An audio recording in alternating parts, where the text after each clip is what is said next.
Dopo le dimissioni presentate dall'ormai ex vice sindaco di Favara, Lillo Attardo, nella città dell'Agnello Pasquale è un momento particolare quello che adesso si sta vivendo in Casa 5 Stelle.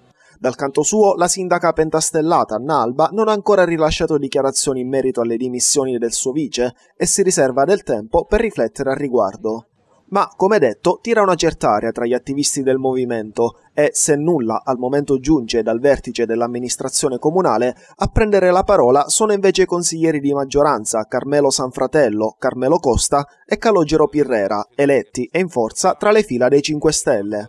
I 3 consiglieri si dicono rammaricati per le dimissioni del vice sindaco e assessore all'ambiente dell'amministrazione comunale di Favara, considerato dagli stessi come uno degli assessori migliori della giunta Alba. Lillo Attardo, recita la nota a firma di Sanfratello, Costa e Pirrera, è tra i principali attivisti che hanno consentito l'elezione del sindaco Alba e la vittoria del Movimento 5 Stelle alle elezioni amministrative di 2 anni fa.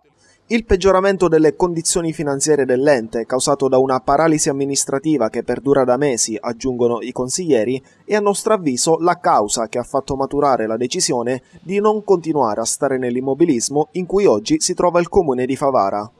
Il dialogo tra consigliere e amministrazione, entrambi sotto lo stesso colore politico, sembra iniziare ad avere qualche ammaccatura. A farlo intuire è il comunicato dei consiglieri nel quale si legge, in merito all'amministrazione comunale favarese, da mesi chiediamo un cambio di marcia, ma purtroppo i nostri appelli sono risultati vani.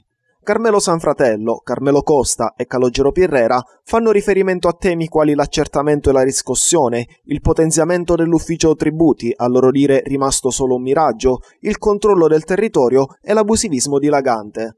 Si fa riferimento anche all'invio bollette Tarsu 2011 da parte della SRR Ato, che sta portando tanti cittadini alla zona industriale facendogli perdere intere giornate. Perché non aprire uno sportello presso gli uffici comunali, chiedono i consiglieri.